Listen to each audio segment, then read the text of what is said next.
Good morning, everybody, and thank you for joining with us today on this series of Fin Talk.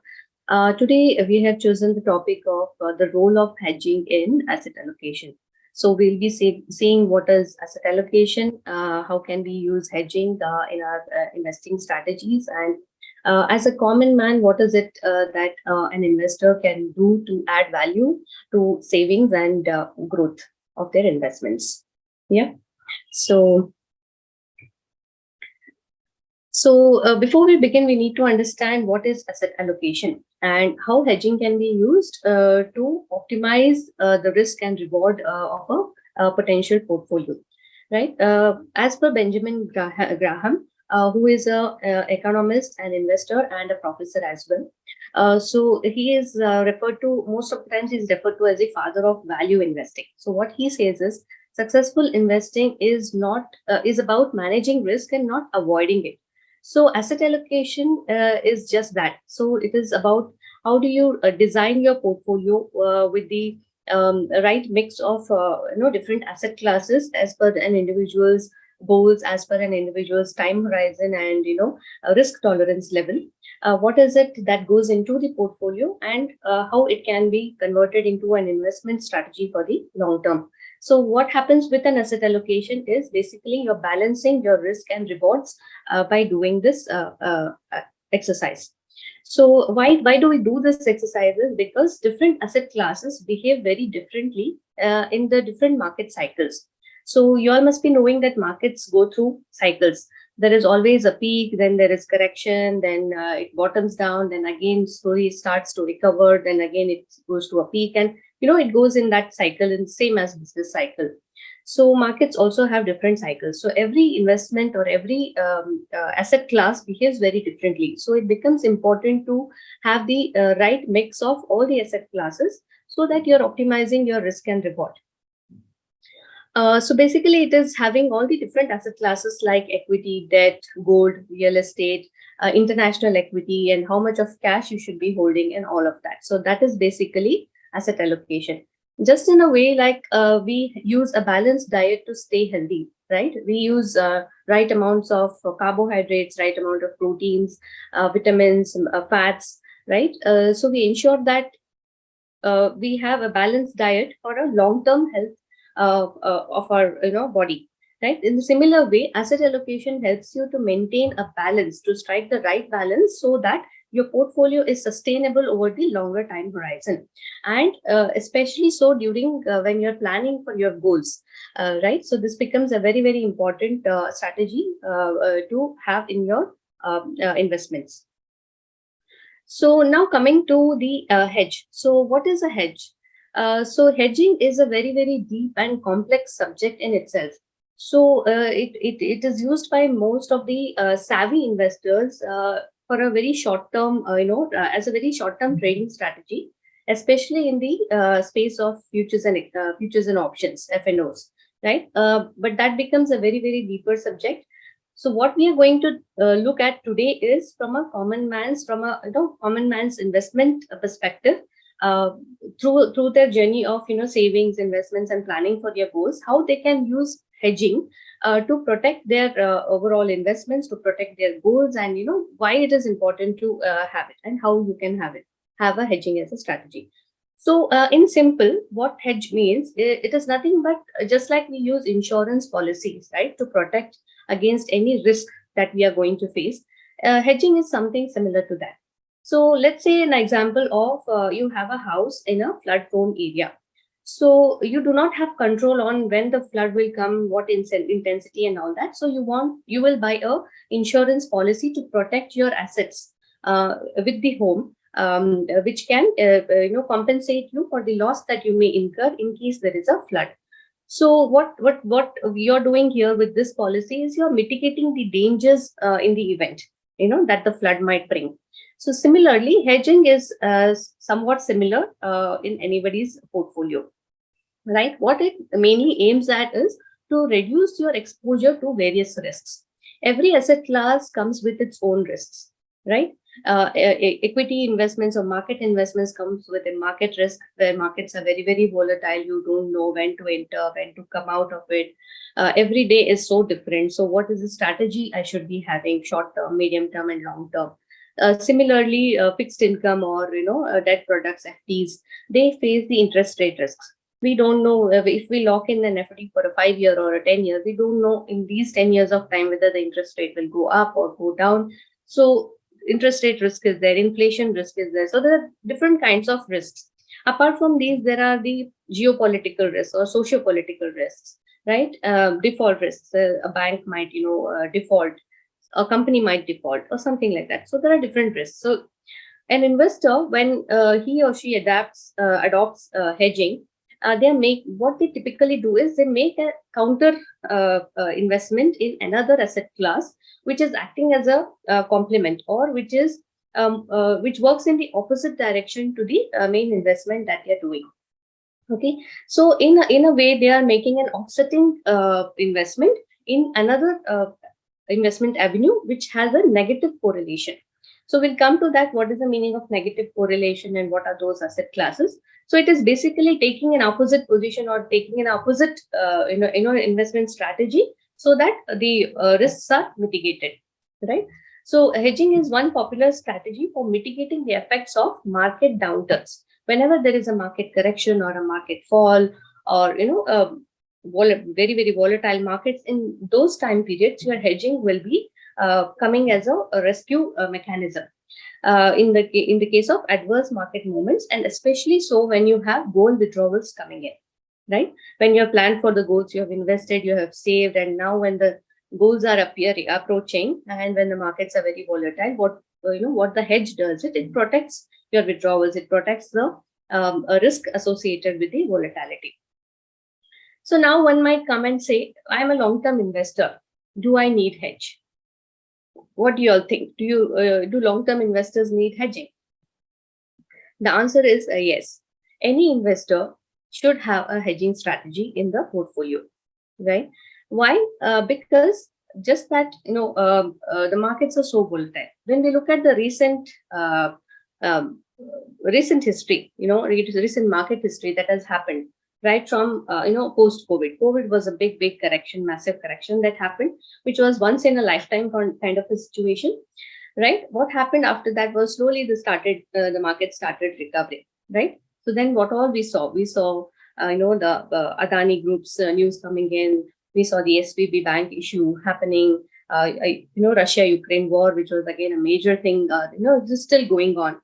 So all these things have led to a different, global scenarios, which is impacting not only Indian markets, but global markets across, right? So these are the risks which are not at all under our control. What is under our control is our portfolio and what we do with our portfolio, right? So that is when, hedging comes, as a rescue mechanism. So when we talk about market fall or market correction, this is just a brief, diagram which will help you understand what an average correction looks like. What is a correction? So most of the times, the new investors, they don't understand the terms. What is a correction? A correction is nothing but a downfall in the value of the markets or value of the investments. So what happens is typically when, let's say we are in this is just an hypothetical example. We are in a 1 year period. What happens during this period is, let's say in the initial part of the first 6-7 months, the markets are doing very well and, they go up to a peak. So let's say this is a peak point. The markets are at the all-time high. What happens at this point of time? Something is triggered and the market starts to go downwards. The valuation starts to go downwards. Okay. So the correction starts. So on an average, there is one correction in every year. There is one good amount of correction one can see in every year on an average. Okay. So the market starts to fall down, right? So it declines up to, mid of September or so. About 15.6% is the decline. And what is the average period of this, correction is about 71.6 days. So any average correction lasts for about 2.5 months typically, right? So 2.5 months. And what is the percentage? At least about 15% the markets decline. on an average. This is again going by the history, what has happened in the past, right? And slowly, after a certain point of time, it starts again recovering. The average correction involves a decline in stock of about 15.6%, and then slowly there is a increase in the increase in the values. There is with there are a lot of uncertainties when the markets have crashed so much, and slowly they start recovering, but there is still uncertainty because of all the news, and there is a lot of increased volatility. But slowly down the line, the markets will make their way up. Then again, there is another peak. Then again, the same cycle continues. So this is what we call as a typical market cycle. The market's going all the way up, then down, then again up, and then down. So this keeps happening during the longer time horizon. So one should always remember that whenever there is a peak, whenever the markets see an all-time high, there is definitely going to be a correction, or there is definitely the markets are going to come down. So this is like it has to happen. So after every peak, you can see a little, at least a small amount of correction. After every peak, there is a small amount of correction. So what investors typically do at this point of time is they panic. They panic and they stop their SIPs. They try to come out of investments because they are seeing that their values are going down. The principal amount has reduced in value. So that is not the right way to do it. So what you should be typically doing is, when you are at a peak of the market, you should do some do some profit booking there and keep some cash in hand. If you don't want to do the profit booking, or just let it be, that even that is fine. The idea is to keep some liquid cash available, so that in anticipation of any correction, you have liquidity to invest. So when there is a correction, it is not the end of the thing. So it is never going to end. The markets are going to recover back again. So if you are a long term investor, you should always look at a peak to book profits and hold cash, so that when the market corrects, you have that cash to deploy in at very, very bargainable, very, very attractive and bargain prices. The same stocks you'll get at very bargain prices. So at these points, you should be making sure that you have enough liquidity and cash to enter the markets. And at this point of time, it's typically your profit booking. So now, one more important thing we would like to say here is, so let's say your goals are approaching 1 year, you're 1 or 2 years away from the goals. So any peaks or any improvements in markets, you should take as you're booking the profits and diverting the asset. If you have invested in equity, let's say for some goal, some house purchase or something, so you're 2 years away from the goal, and if the markets are really good now, you should slowly start moving from the profits from the equity to a safer asset class, let's say a debt or a liquid fund or a FD, something which is safer and you can use it. Why? Because down the line, after 2 years, you never know how the markets are going to be. So slowly, you should start moving. You should start taking advantages of these market highs to come out of equity for the goals. So that is very important in long-term investing. So now this is a history of major market crashes that has happened. So if you see here, typically, what is the time period the markets have taken to recover? So in the first bursting of the dot-com bubble in the 2000 to 2007, so the fall was about 52%, and the markets took 4.5 years to recover. Next, we saw the 2007 to 2013, the global financial crisis. The fall was about 48%, and again 4.5 years to recover. Right. So here also the Brexit and the issues in Asia. So the 8 months it took to recover. Then the COVID pandemic, it recovered in 1.5 years, or 1 year, 10 months or so. Right. So if you see, these are the market cycles.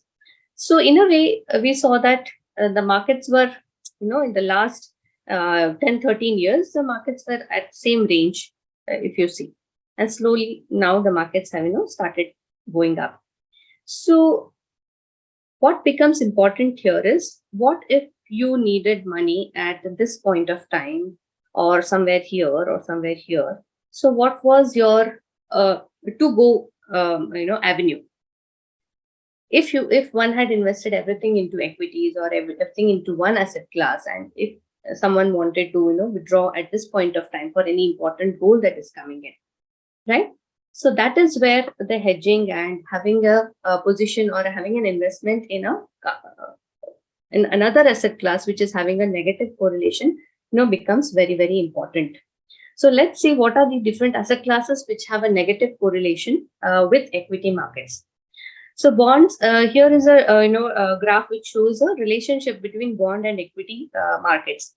So bonds, I've just referred here to show the fixed income or the GSEC, avenues, how they behave when the equity markets are going up or going down, right? If you see, the blue line is the bond market line. So the interest rates are almost flat, and they grow very, very in this, small numbers and small percentages. So it is more or less flat.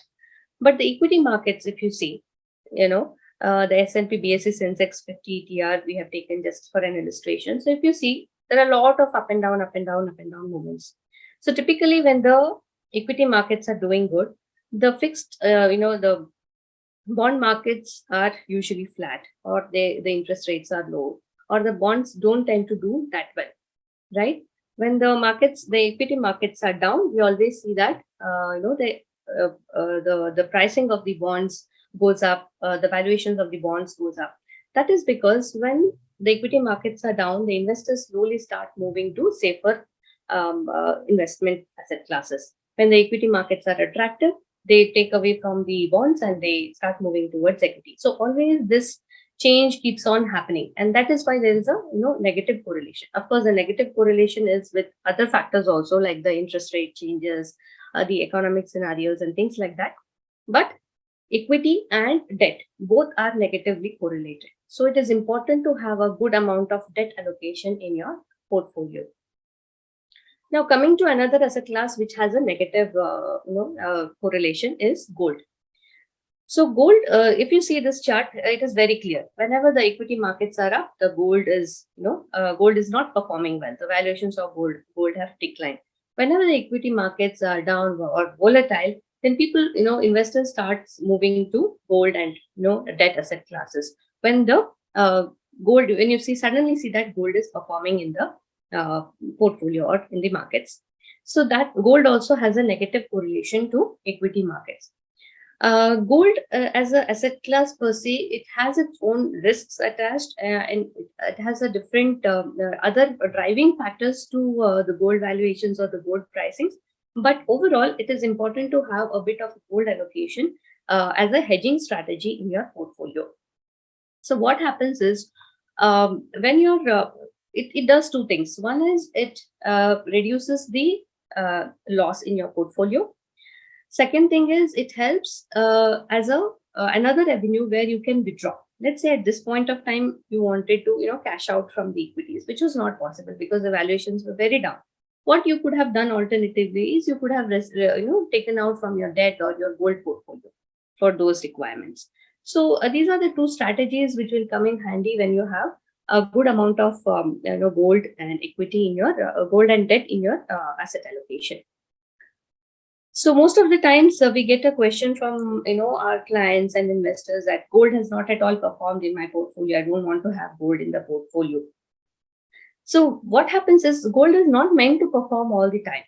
That is not meant to perform all the time. It is always ulta, right? So when the equities, you need to say good returns in your equity portfolio, your debt portfolio is at a 4% or 5% or 6%, right? It doesn't give that kind of a return. But when your equity valuations are down, especially during the COVID times and recent fluctuations we saw, the debt have given very good returns, up to 7.5 and up to 8%. So those are the strategies, the strategic holdings that we talk about. We should not look at them from a purely returns perspective.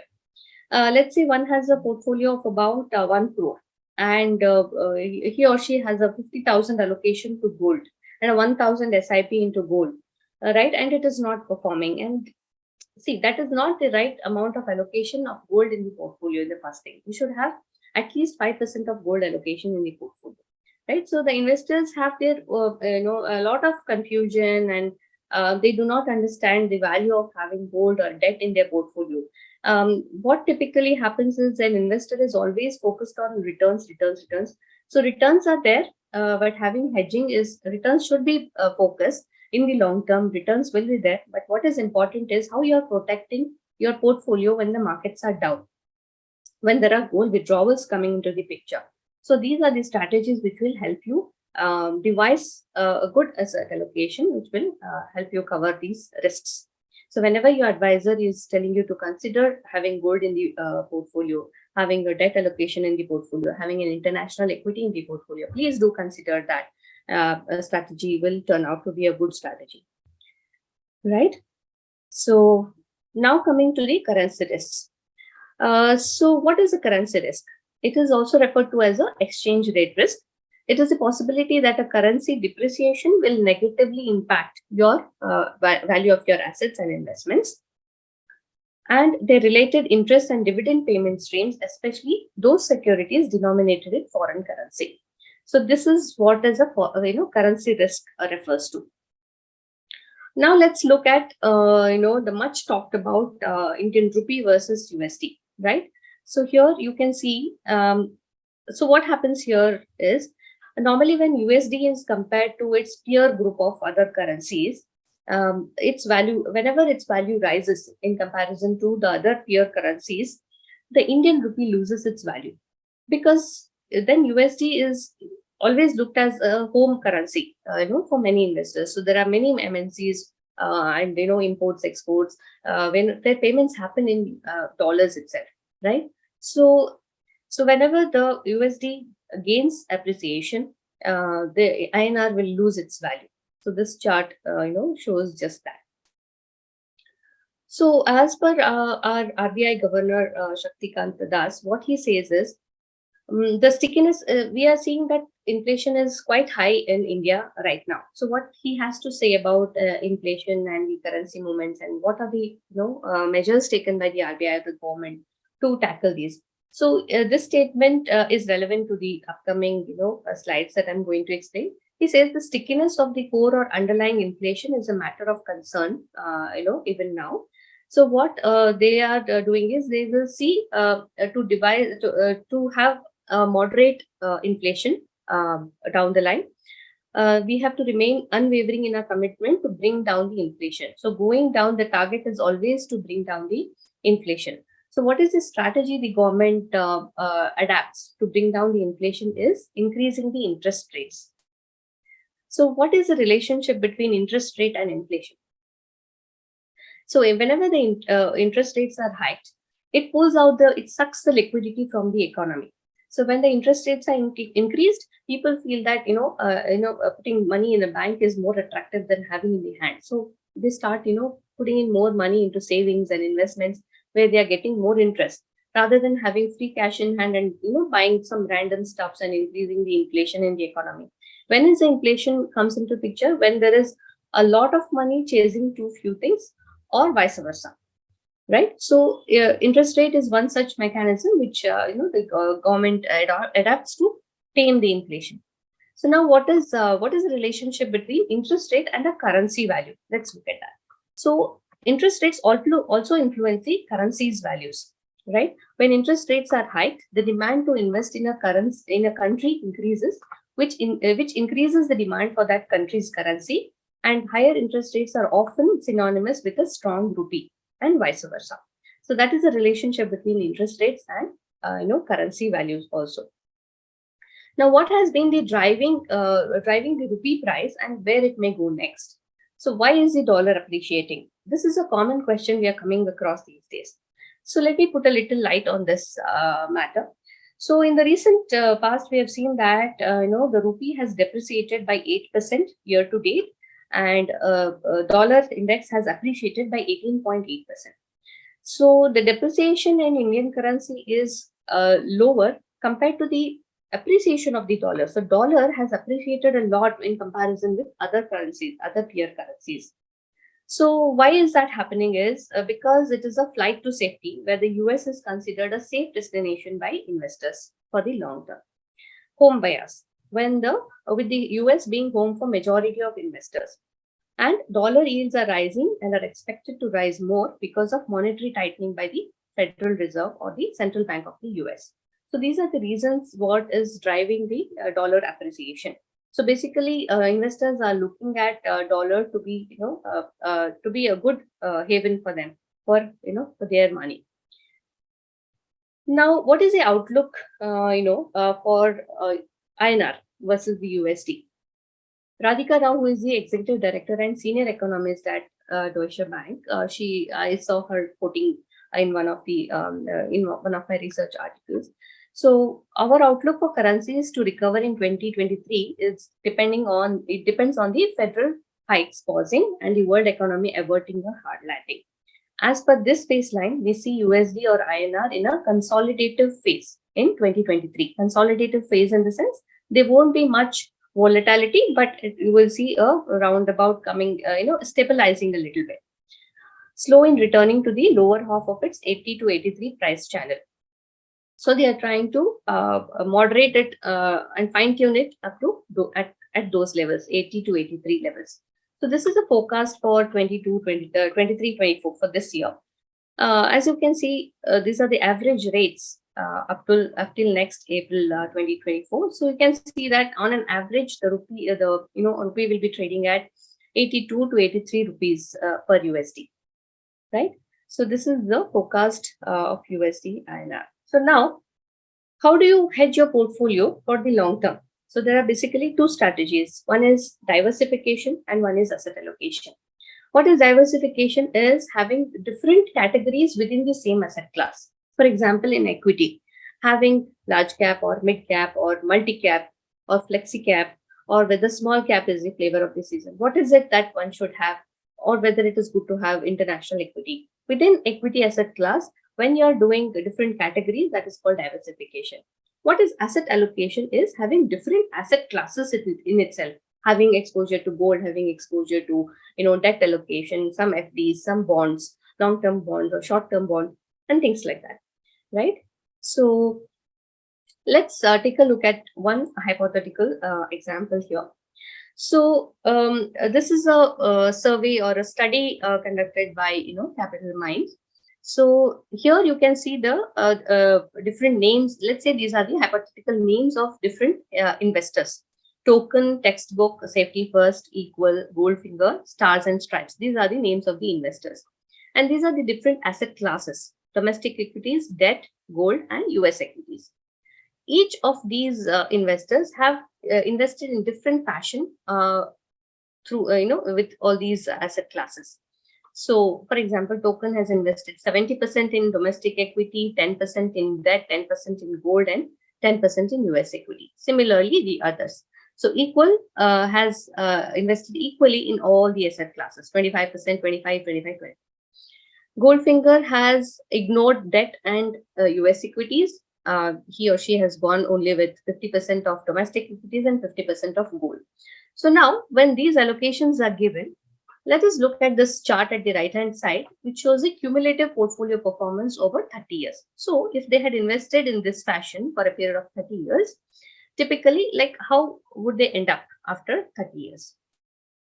So you can see the first name that is appearing here is a graph whose graph is much higher than the others, is stars and stripes. That is 50% in domestic equity and 50% in US equity. So their portfolio has performed well. That means US equities have also given a good return in the last 30 years. So gold, next comes Goldfinger, then Textbook, Token, then somewhere in between is Nifty, and the investors who have who are coming last two are Equal and Safety First. So Equal, who had equal weightages of all the asset classes, and the Safety First was more for debt, debt and gold, and only 40% in domestic equity with no exposure to US equity. So they have lost, not lost, they in compared to other investors, they have not gained that much over the last 30 years. Now coming to the portfolio drawdowns, like percentage down from the peak. What was the portfolio's fall when the markets had fallen? So you can see that Equal has fallen very less. The portfolio which had equal weightages to all the asset classes has fallen very less when compared from others. next Goldfinger, next Safety First, Stars and Stripes. So Nifty has come last. Okay, Nifty has uh, witnessed a lot of downfall as per this study. So now coming to the returns aspects, right? How the returns would have been, for all these investors. So Nifty returns would have been around 7.8% in the long run, and the others, if you see, uh, they're much more. So ideally, what this says is you are better off, or your portfolio is better off if you have other avenues in your portfolio, not only domestic equities, a little US equities, or any other foreign equity, gold and debt. It is important to have that. The way how you play around with these based on your risk profile determines the long term gains that you're going to have in your portfolio. Now, having said that, sending kids for abroad for their higher education is becoming very common from the recent past, right? So overseas schooling might be an expensive affair to consider when we are considering a child's education, abroad education goal. Why? Because currency fluctuations, the tuitions, the hostel costs, the living costs, travel expenditures, all these will add up to the costs, right? If you're sending a child from India to abroad, this is what, right? The loans and scholarships, again, they are they have their own conditions, terms and conditions, and their own risks and regulations and things like that. So these are the factors which come into the picture when we are planning for children's abroad education goals. Now, how a depreciating rupee impacts the finances of education, right?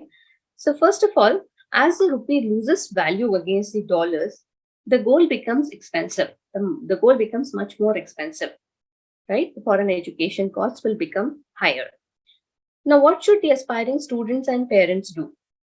First thing is they have to do a proper research of which country the child wants to go, and what is the course that they want to pursue. What are the economic factors they should be considering of that particular country, its relationships with other countries, any conflict of interest with other countries. What is the economic scenario for that particular country? What is the relationship between both the countries, our country and the country where the child is going to go for the studies? While planning to send the children, you have to consider these factors first when you are zeroing down on which country the child wants to go. Of course, see, generally the places that we have come across with our clients are Germany, America, United Kingdom, Singapore to some extent, uh, uh, New Zealand sometimes, right? So these are the common places where people tend to go for any specialized courses. Uh, and also, when you're calculating the corpus that you would need for your child, let's say 10 years down the line, you want to send your child, your son or a daughter to abroad for education. How do you derive at the corpus is very important today.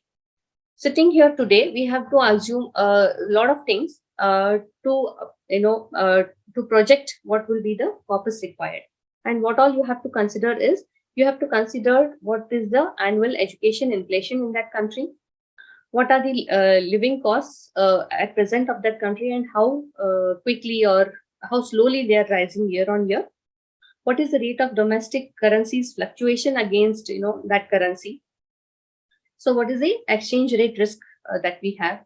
So there also you can consider inflation and work out your calculations, right? If you approach any financial advisor, he or she will be able to compute and help you with a lot of things in and around your child's education goals. Uh, with some live because they would have dealt with live case studies, and they would have connections who can give you practical knowledge on how and what, and things like that. So there's a lot of homework that goes behind assessing what the corpus required, what will be the corpus required. And then any change in assumed education costs, or any inflation of that country, or anything that happens macro or micro level will impact the investment plan. So the plan that we make today needs to be revised every year or every couple of years, so that we are fine tuning our strategies to tackle the changes that are coming in. Now, if you are somebody who wants to support your child with your savings, then what is it, that will happen? So as the rupee declines more and more, your personal savings will be seriously hit, right? Because you have to pay more in rupees to buy those dollars or to buy the other country's currency, right? So here there are a lot of countries, for example, because of the time constraint and just to make it very simple, we have considered USD or dollars, US dollars, which is very common place for the children to go. So you'll have to shell out more for so for the same goal. Now, if you have decided where you want to send your child, you should consider investing some portion of your investments in that country. You may divide your investments into domestic and foreign investments as per your risk profile, time horizon, and your personal and macroeconomic factors. So you should consider having a exposure to that country's currency or invest in that country's currency. And again, you should take help of a good asset allocation with the help of your advisor. On a lighter note, sometimes rupee depreciating with USD comes as a boon or comes as a benefit.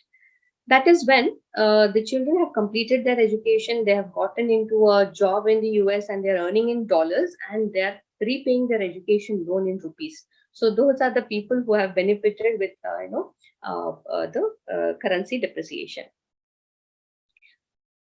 Now, what are the advantages of hedging? So hedging, when we use strategically, it becomes a part of the long-term investment strategy.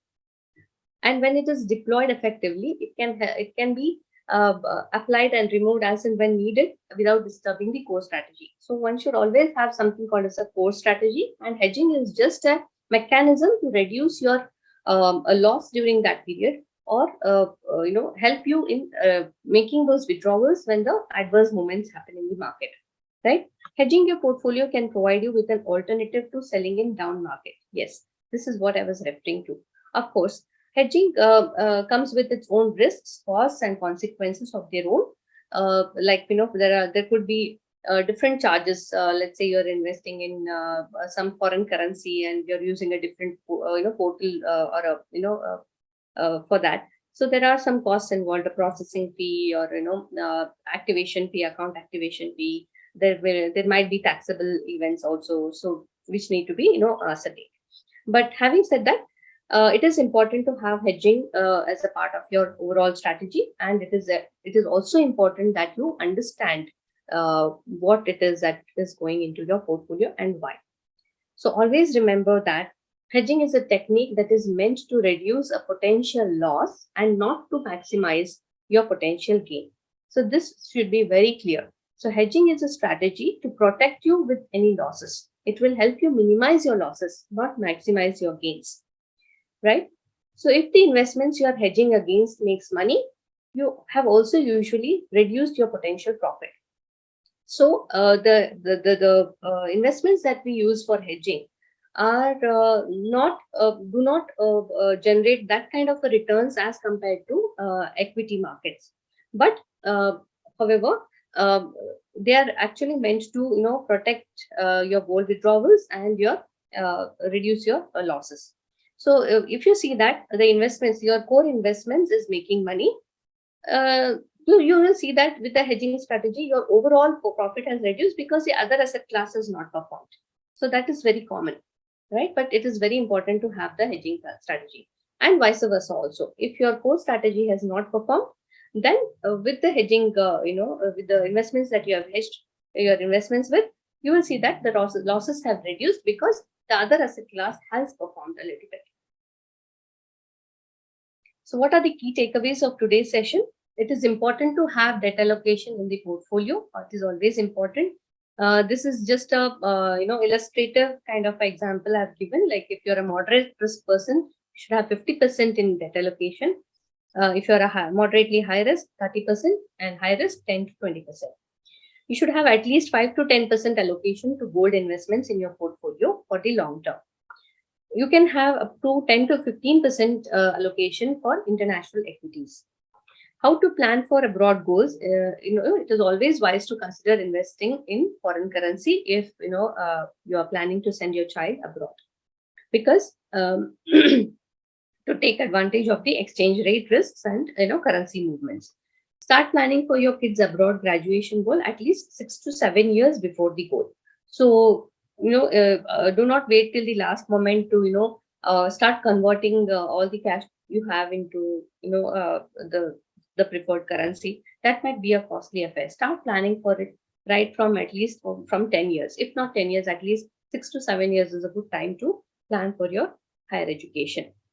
So if you need second opinion on your existing foreign investments, we are always here to help you. We can help you with that, to take a second opinion. If you're planning to invest in global markets, we have tie up with a couple of portals, and we have expertise into research and, advisory for foreign investments, and to plan for your child's abroad education also. You can contact on this number for more details. Now we are open for questions. If there are any, we can take up. Thank you very much, ma'am. Thank you for sharing valuable insights. I would like to request all the participants to, please, put down your questions in the Q&A section. We will be taking the same. Uh, I think we are already having one question, ma'am. Can we take that? Yeah, I can see Jerry has put one question. Just read it out. I read somewhere that the rupee will get stronger in the long term against USD. It may come to 70 rupees. May we know your outlook as more and more countries are using INR versus USD? Okay, so yeah, so I'm not sure about this article, but like I was showing, right? So it is very difficult to gauge the currency movements for the long term. So the forecast for this year is, however, around 82, 83 rupees. So going forward, what will happen with INR? I might be more comfortable, sharing that. So as the inflation in the country stabilizes. So the projection is that in the next 8 to 10 years, India is going to be one of the developed economies, right? We are on our way to becoming one of the developing economies. So in a developed economy, you will always see that inflation is very low, and so also the interest rates will be very low. So having said that, how it will turn out to be for the USD is, from the past 20, 30 years, if we have seen, right, USD has always become stronger because USD is not compared directly with INR. It is compared with the basket of other currencies which are peer currencies. So when we compared, when the USD is compared to that and traded with those currencies, the value of USD always appreciates. That is what I was showing in one of the slides also. So when the US dollars appreciates in its value, in its strength, the value of other currencies tend to go down. So the projection, I wouldn't be able to pinpoint and put my finger on a specific number as to how much it will be. But having said that, our outlook is that it will stay in the range of, somewhere around 75 to 80. In that range, if it moderates as well. I hope I have answered that. I'll come back with more details if we want, and maybe we can connect also offline.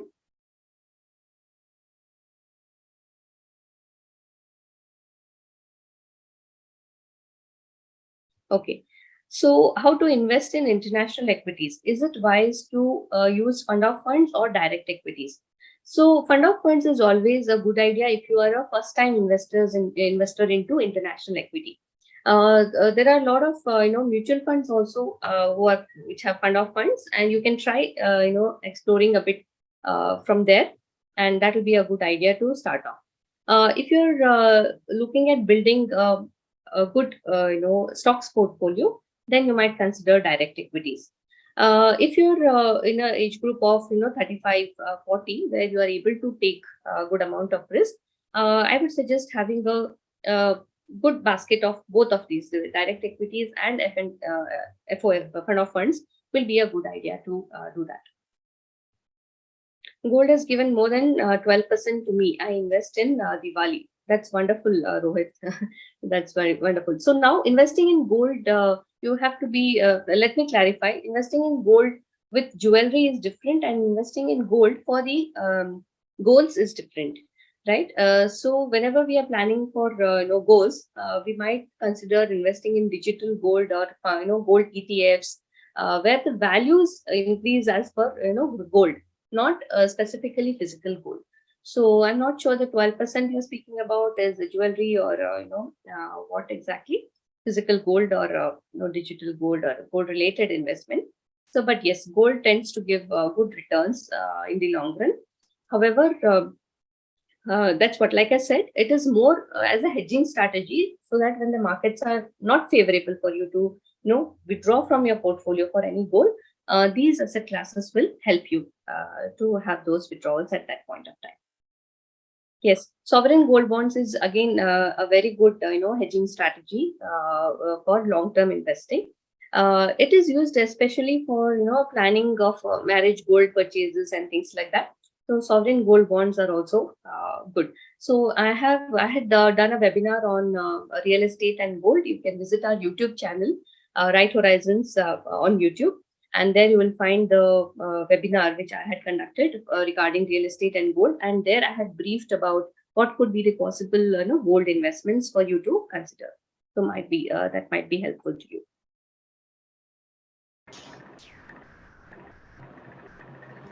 Ma'am, we have one more question in the Q&A section. Yeah. Is gold Excel cycle is running and gold can reach per cycle in next 5 years? I'm not sure what gold Excel cycle is. I need to have those a bit of research before I answer that.